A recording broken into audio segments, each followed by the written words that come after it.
ಪ್ರಿಯ ವೀಕ್ಷಕರೇ, ನಿಮ್ಮನ್ನು ಸ್ವಾಗತ ಮಾಡ್ತಾ ಸರ್ಕಾರದ ಆದೇಶದಂತೆ ಜನವರಿ 1ರಿಂದ ಶಾಲೆ ಕಾಲೇಜುಗಳು ಆರಂಭ ಆಗಿದೆ. ಅದು 10ನೇ ವರ್ಗದ ವಿದ್ಯಾರ್ಥಿಗಳು ಮತ್ತು PUC ಕೊನೆಯ ವರ್ಷದ ವಿದ್ಯಾರ್ಥಿಗಳು, ಅಂದರೆ PUC ಸೆಕೆಂಡ್ ಇಯರ್ ಅಂತ ಹೇಳ್ತೀವಿ ನಾವು. ಯಾಕೆ ಇದು ಮಾಡಿದ್ದಾರೆ ಅಂದರೆ, ಮಾರ್ಚ್ ಮತ್ತು ಏಪ್ರಿಲ್ ಎಕ್ಸಾಮ್ ನಡೀತಾ ಇದ್ವು ಪ್ರತಿ ವರ್ಷ. ಮಹಾಮಾರಿ ಕೊರೋನಾ ಸಂಕಟದಿಂದ 2020 ಮಾರ್ಚ್ದಿಂದ ಶಾಲೆಗಳು ಆರಂಭ ಆಗಿರಲಿಲ್ಲ. ಅಂದರೆ ಕಳೆದ 10 ತಿಂಗಳಿಂದ ಶಾಲೆಗಳು ಆರಂಭ ಇಲ್ಲ.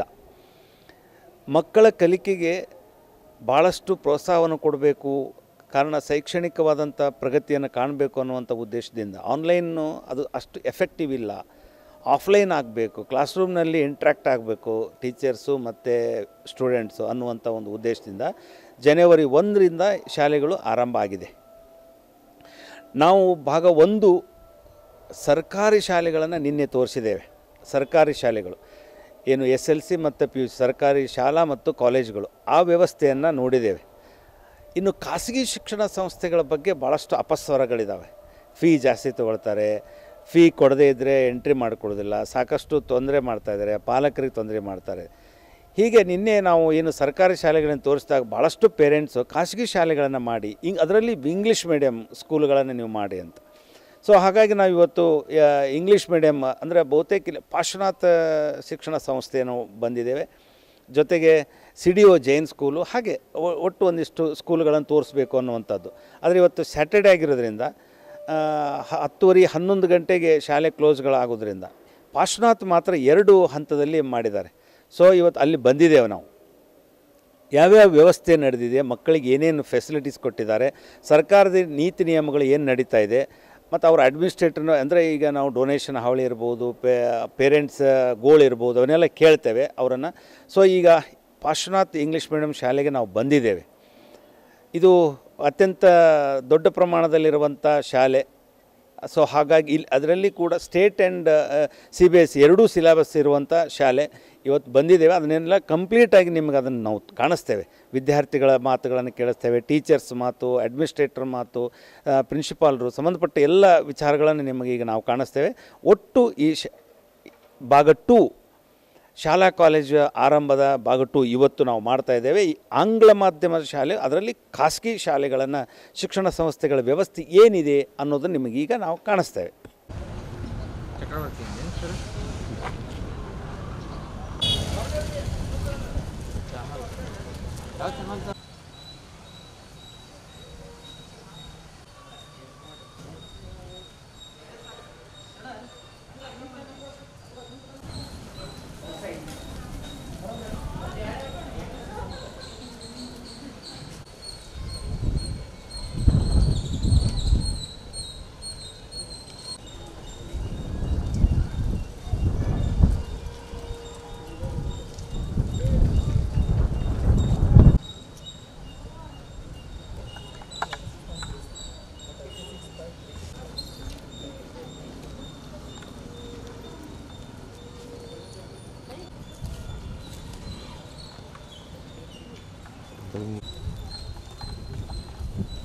ಅದು ಈಗ ನಾವು ಶೂಟಿಂಗ ಮಾಡಿಲ್ಲ.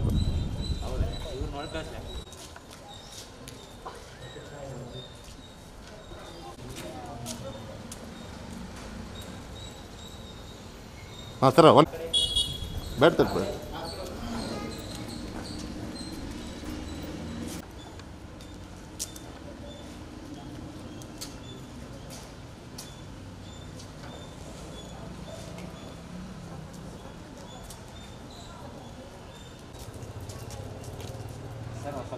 सर नहीं sir sir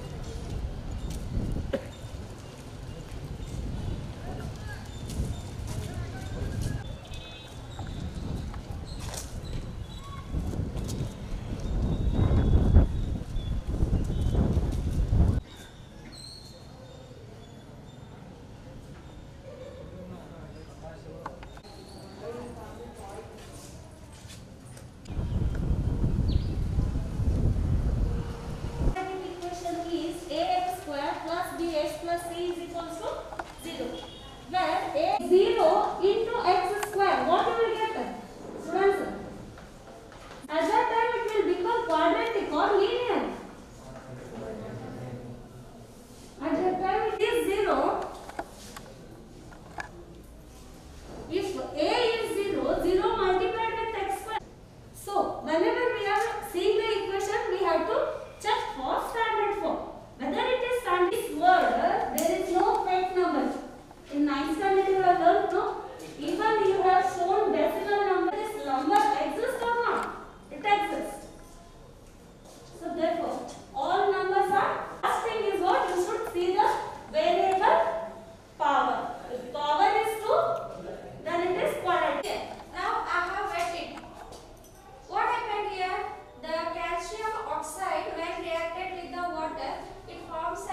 scary. It is becoming dark one. Yes? Is it becoming? There is a difference between this and this. Yes? It is a white bright and it is little bright. So it is a white precipitate. It is a white precipitate. So because of this, it is difference between the calcium hydroxide and the calcium carbonate. So this is the another chemical property of the acid. It will not appear dark white, and you can observe after 2 or 3 days or next day it appears. First of all, COVID-19 has been a very great problem for us, and the school is open now. The parents in the home are really scared about the pandemic situation, whether the school will take the correct measures or not.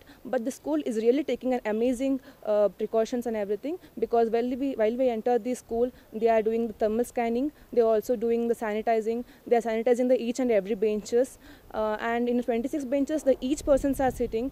So the safety measures are really good. As it is a 10th standard, we need to ask many doubts for the teachers, and the school is open now. We can clear our doubts and score good marks in the examination also. The decision taken by the Honorable Suresh Kumar is really great. Karnataka ಸರ್ಕಾರ ಆದೇಶದಂತೆ 1ನೇ ತಾರೀಕಿಂದ ವಿದ್ಯಾಗಮ ಕಾರ್ಯಕ್ರಮವನ್ನು 6ರಿಂದ 10ನೇ ತರಗತಿ ವಿದ್ಯಾರ್ಥಿಗಳಿಗೆ ನಾವು ಪ್ರಾರಂಭ ಮಾಡಿದ್ದೀವಿ. ಶಾಲೆಯಲ್ಲಿ ಎಲ್ಲ ಮಕ್ಕಳಿಗೆ ನಾವು ಏನು ಮಾಡ್ತೀವಿ, ಬರತ್ಲಿ ಥರ್ಮಲ್ ಸ್ಕ್ರೀನಿಂಗ್ ಮಾಡ್ತಿದ್ವಿ ಮತ್ತು ಹ್ಯಾಂಡ್ ಸ್ಯಾನಿಟೈಸರ್ ಮಾಡ್ತಾಯಿದ್ದೀವಿ. ಮತ್ತು ಪ್ರತಿ ತರಗತಿಯಲ್ಲೂ 24 ಡೆಸ್ಕ್ಗಳಿದ್ದಾವೆ. ಒಂದೊಂದು ಡೆಸ್ಕ್ನಲ್ಲಿ ಒಂದೊಂದು ವಿದ್ಯಾರ್ಥಿಗಳನ್ನು ಕುಂದರಿಸುವ ವ್ಯವಸ್ಥೆಯನ್ನು ನಾವು ಮಾಡಿದ್ದೀವಿ. ಹಾಗೂ ಎಲ್ಲ ವಿದ್ಯಾರ್ಥಿಗಳು ತಮ್ಮ ಮನೆಯಿಂದ ವಾಟರ್ ಬಾಟಲ್ ತರ್ತಾ ಇದ್ದಾರೆ ಮತ್ತು ಹ್ಯಾಂಡ್ ಸ್ಯಾನಿಟೈಸರ್, ಸಣ್ಣದಾದ ಹ್ಯಾಂಡ್ ಸ್ಯಾನಿಟೈಸರ್ ತರ್ತಾ ಇದ್ದಾರೆ. ಈ ರೀತಿ ನಾವು ಎಲ್ಲ ಶಾಲೆಯಲ್ಲಿ ಸುರಕ್ಷತಾ ಕ್ರಮಗಳನ್ನು ಕೈಗೊಂಡಿದ್ದ ಇದ್ವಿ. ಆ ಪೇರೆಂಟ್ಸ್ಗೆ ಏನಂದರೆ, ನಾವಿಲ್ಲಿ ಶಾಲೆಯಲ್ಲಿ ಎಲ್ಲ ಸುರಕ್ಷತಾ ಕ್ರಮ ಕೈಗೊಂಡಿದ್ದರಿಂದ ಪೋಷಕರು ಏನು ಹೆದರುವಂಥ ವಿಷಯ ಇಲ್ಲ, ತಮ್ಮ ಮಕ್ಕಳನ್ನು ನಿರ್ಭೀತಿಯಿಂದ ಶಾಲೆಗೆ ಕಳಿಸಿ, ಮತ್ತು ಏನಪ್ಪ ಅಂದರೆ ಈಗ 10ನೇ ತರಗತಿ ವಿದ್ಯಾರ್ಥಿಗಳಿಗೆ ಕ್ಲಾಸ್ ನಡೆಯೋದು ಅವಶ್ಯಕತೆಯಾಗಿದೆ. ಆದ್ದರಿಂದ ಪಾಲಕರು ಮಕ್ಕಳನ್ನು ಶಾಲೆಗೆ ಕಳಿಸಿ.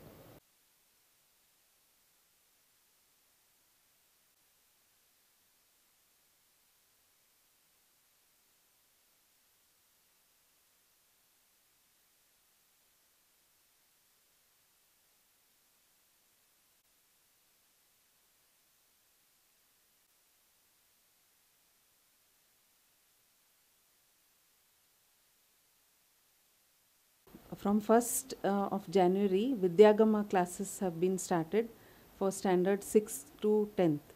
So we are taking all possible precautions so that our children will be safe, and parents need not be worried about the safety of their children in the school premises. At the gate itself, we are taking thermal scanning. The temperature is being noted, and we are also sanitizing the hands of the children. Along with that, the strength in each class is kept to a minimum of 20 per class, 20 to 24 in a class, so that social distancing can be maintained neatly in all the classrooms.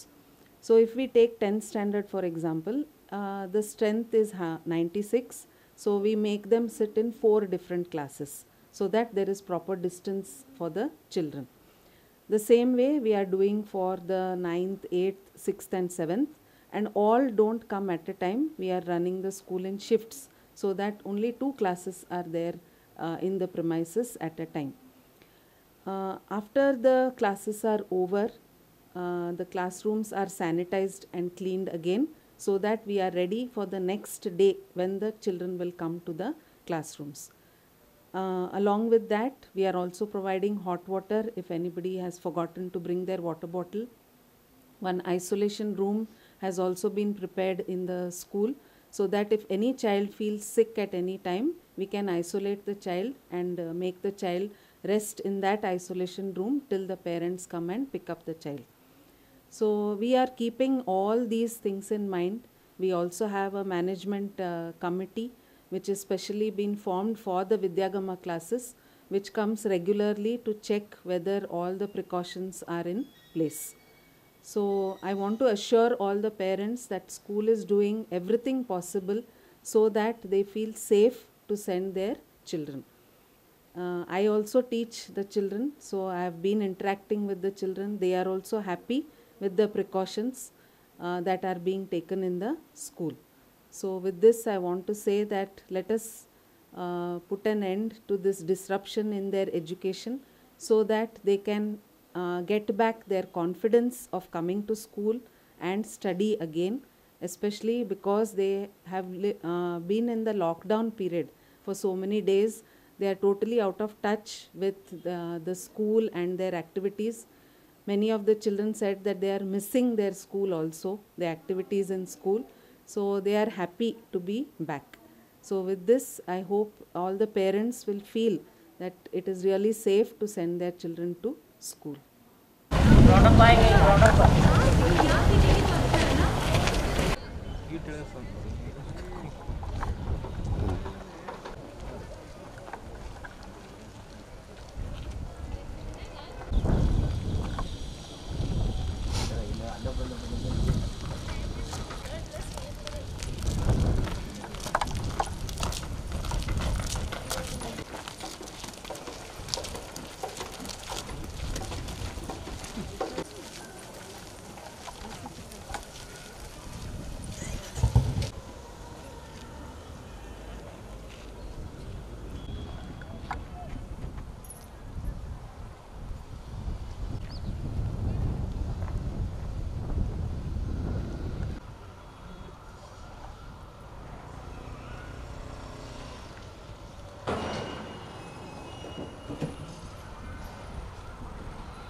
Okay ರೀ madam.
Today you are enjoying your class day?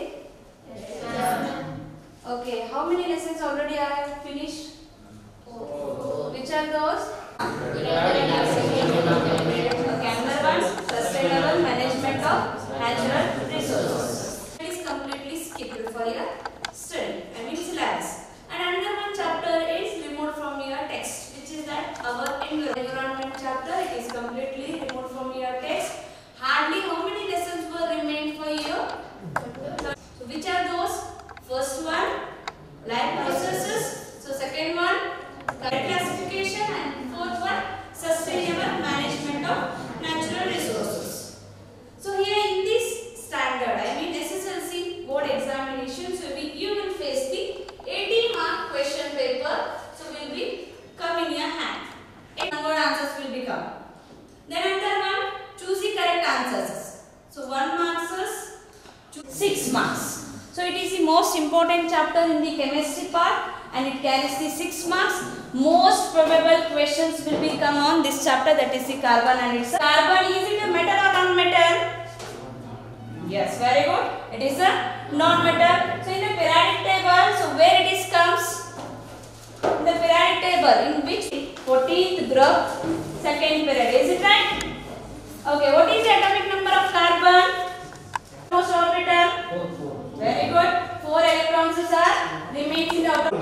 Before start the order progression, we want what is the definition of sequence and infinite sequence and All counting numbers also said. yes, the counting numbers are called as the natural numbers. Let only this side, what it is?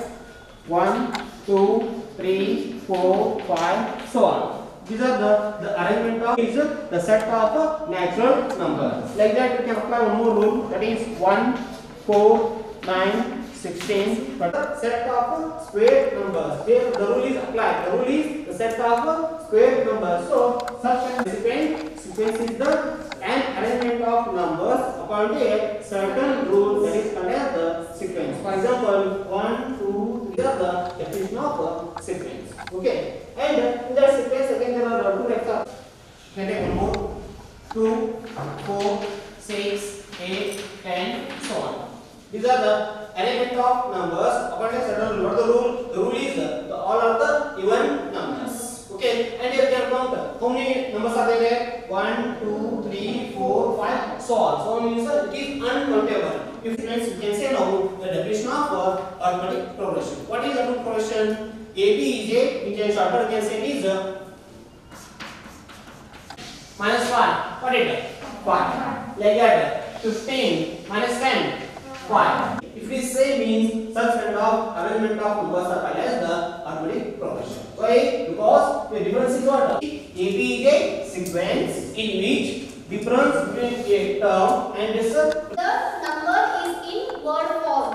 Yes, the given number is in word form. What is that number? 73 lakh 70. First, after 3 digits. After 100 place value. Next, when we should put comma after. Yes, first place we have inserted after 100 place digit. Then 10,000 place digit. Number 73 lakh 75,000. 23 lakh 23 lakh 30,000 30,000. This one is 30,000. 3 is in 10,000.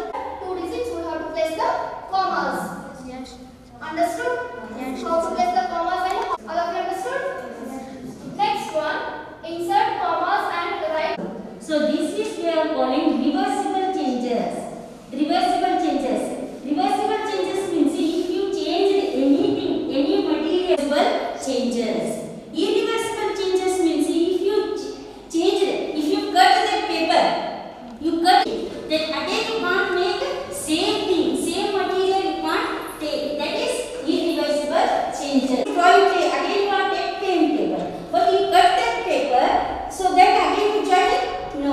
So this is otherwise if you tear paper means tear paper, paper only is there, not changing other form, but you burn that paper so that will change ashes. ಶಾಲೆ ನೋಡ್ಬೇಕಲ್ಲ. ನಮ್ಮ ಶಾಲೆ ಹೆಸರು Shri Mahavir Jain primary and high school. ನನ್ನ ಹೆಸರು ಸಹನಾ ಅಂತ. ಈಗ 10ನೇ ತರಗತಿಯಲ್ಲಿ ಓದ್ತಾ ಇದ್ದೀನಿ. ನಮಗೆ ಶಾಲೆ ಶುರುವಾಗಿದ್ದು ತುಂಬ ಖುಷಿಯಾಗಿದೆ. ಯಾಕಂದರೆ ಮನೆಯಲ್ಲಿ ಆನ್ಲೈನ್ ಕ್ಲಾಸ್ ಕೇಳ್ತಿದ್ವಿ, ಅಷ್ಟೊಂದೇ ನಮಗೆ ಅರ್ಥ ಆಗ್ತಿರ್ಲಿಲ್ಲ. ಶಾಲೆ ಶುರುವಾಗಿದ್ದರಿಂದ ಎಲ್ಲನೂ ಅರ್ಥ ಆಗ್ತಾ ಇದೆ. ಹಾಗಾಗಿ ತುಂಬ ಖುಷಿಯಾಗಿದೆ. ನಮ್ಮ ಶಾಲೆ ವಾತಾವರಣನೂ ತುಂಬ ಚೆನ್ನಾಗಿದೆ. ಮಾಸ್ಕ್, ಸ್ಯಾನಿಟೈಸರ್ ಹಾಗಾಗಿ ಎಲ್ಲವನ್ನು ಕಡ್ಡಾಯವಾಗಿ ಹಾಕ್ಕೊಂಡು ಬರಬೇಕಂತ ನೇಮಕ ಮಾಡಿದ್ದಾರೆ. ನಮಗೆ ತುಂಬ ಸಂರಕ್ಷಣೆಯನ್ನು ಕೊಡ್ತಾ ಇದ್ದಾರೆ. ಈ ಕೊರೋನಾ ನಂತರ ನಮ್ಮದು ಆಟ ಪಾಠ ಎಲ್ಲ ಹಿಂದೆ ಉಳಿದ್ಬಿಟ್ಟಿತ್ತು. ಈಗ ಶಾಲೆ ಶುರುವಾಗಿರೋದ್ರಿಂದ ಮತ್ತೆ ಹೊಸದಾಗಿ ಎಲ್ಲ ಶುರು ಆಗ್ತಾ ಇದೆ ಅನ್ನೋ ಅನಿಸಿಕೆ ಬಂದಿದೆ. ತುಂಬ ಖುಷಿಯಾಗಿದೆ ಶಾಲೆ ಶುರುವಾಗಿದ್ದು. ನಮ್ಮ ಶಾಲೆ ಹೆಸರು ಶ್ರೀ ಮಹಾವೀರ್ ಜೈನ್ ಪ್ರಾಥಮಿಕ ಮತ್ತು ಪ್ರೌಢಶಾಲೆ. ನಾನು ಇಲ್ಲಿ ಹೆಡ್ ಮಾಸ್ಟರ್ ಆಗಿದ್ದೀನಿ. ನನ್ನ ಹೆಸರು ಚಂದ್ರಕಾಂತ್ ಕಬಾಡಿ. ಕಳೆದ 9 ತಿಂಗಳಿಂದ ಕೊರೋನಾ ಕೋವಿಡ್-19 ಸಲುವಾಗಿ 9 ತಿಂಗಳಿಂದ ಶಾಲೆ ಬಂದಿತ್ತು. ಈಗ ಗೌರ್ಮೆಂಟ್ ಸರ್ಕಾರ ವತಿಯಿಂದ ಈಗ ಮತ್ತೆ ವಿದ್ಯಾಗಮ ಅಡಿಯಲ್ಲಿ 6ರಿಂದ 9 ತರಗತಿ ಮತ್ತು 10ನೇ ತರಗತಿ ಪ್ರಾರಂಭ ಮಾಡಿದ್ದಾರೆ. ಇಲ್ಲಿ ನಮ್ಮ ಶಾಲೆಯಲ್ಲಿ ಎಲ್ಲ ಮಕ್ಕಳಿಗೆ ಸ್ಯಾನಿಟೈಸರ್ ಆಗ್ಬೋದು, ಸಾಮಾಜಿಕ ಅಂತರ ಆಗ್ಬೋದು, ಅದ್ರ ಬಗ್ಗೆ ಎಲ್ಲ ಅವರಿಗೆ ಸುರಕ್ಷತೆ ದೃಷ್ಟಿಯಿಂದ ಏನೇನು ಬೇಕು ಎಲ್ಲ ನಾವು ವ್ಯವಸ್ಥೆಯನ್ನು ಮಾಡಿದ್ದೀವಿ. ಮತ್ತು ಎಲ್ಲ ಪಾಲಕರಲ್ಲಿ ಯಾರು ಮಕ್ಕಳು ಶಾಲೆ ಕಳಿಸ್ತಾರಲ್ಲ ಅವ್ರ ಕಡೆಯಿಂದ ನಾವು ಒಪ್ಪಿಗೆ ಪತ್ರ ಕಂಪಲ್ಸರಿ ನಾವು ತೆಗೆದುಕೊಂಡಿದ್ದೀವಿ. ಯಾರು ಒಪ್ಪಿಗೆ ಪತ್ರ ಕೊಟ್ಟಿಲ್ಲ, ಯಾರು ಸ್ಕೂಲಿಗೆ ಬರಲಿಕ್ಕೆ ಒಲೆ ಅಂತಾರಲ್ಲ ಅವ್ರಿಗೆಲ್ಲರಿಗೂ ನಾವು ಆನ್ಲೈನ್ ಕ್ಲಾಸ್ ಅಥವಾ ಆಫ್ಲೈನ್ ಕ್ಲಾಸ್ ಮುಖಾಂತರ ನಾವು ಅವ್ರಿಗೆ ಕ್ಲಾಸಸ್ ತೊಗೊಳ್ಳಲು ನಾವು ನಮ್ಮ ಸ್ಕೂಲಲ್ಲಿ ನಾವು ಅಳವಡಿಕೆ ಮಾಡ್ಕೊಂಡಿದ್ದೀವಿ. ಮತ್ತು ಎಲ್ಲ ಪಾಲಕರನ್ನ ಒಂದು ವಿನಂತಿ ಮಾಡ್ತೀವಿ, ಮಕ್ಕಳಿಗೆ ಆದಷ್ಟು ಸ್ಕೂಲಿಗೆ ಕಳಿಸ್ರಿ, ಏನೂ ಪ್ರಾಬ್ಲಮ್ ಆಗೋಲ್ಲ. ನಮ್ಮ ಶಾಲೆಯಲ್ಲಿ ನಾವು ಅವ್ರಿಗೆ ಅವ್ರಿಗೆ ಹೆಲ್ತ್ ಬಗ್ಗೆ ಏನೇನು ಇನ್ಶೂರೆನ್ಸ್ ತೊಗೋಬೇಕಲ್ಲ ಎಲ್ಲನೂ ಅದರ ರೀತಿಯಿಂದ ಸಾಮಾಜಿಕ ಅಂತರ ಮತ್ತು ಸ್ಯಾನಿಟೈಸರು ಎಲ್ಲ ರೀತಿಯಿಂದ ನಾವು ನಮ್ಮ ಶಾಲೆಯಲ್ಲಿ ನಾವು ಹಮ್ಮಿಕೊಂಡಿದ್ವಿ. ಎಲ್ಲ ಪಾಲಕರು ಮಕ್ಕಳಿಗೆ ಸ್ಕೂಲಿಗೆ ಕಳಿಸ್ಬೇಕಂತ ನಾವು ವಿನಂತಿ ಮಾಡ್ಕೊತೀವಿ. Thank you.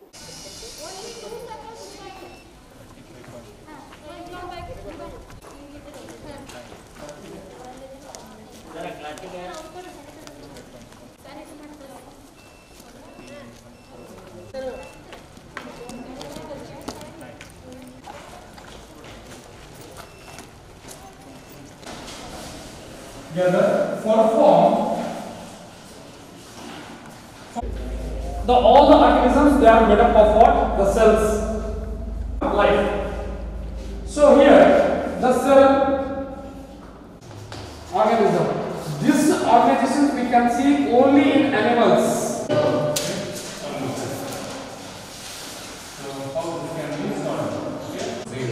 So what we have to do? Bring the constant to RHS form. That is x square plus 8x becomes minus 50. Quotient of x is 8 whole square. Right? Naming word. Proper noun, where we will give proper noun? Proper noun is being given to a boy. So this is a simple example which I am taking here now.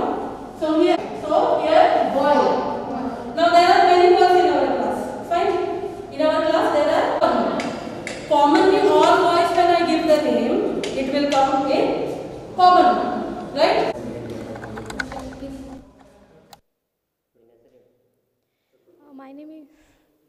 My name is Rakshna and I am from Pashnath School. Good afternoon, everybody.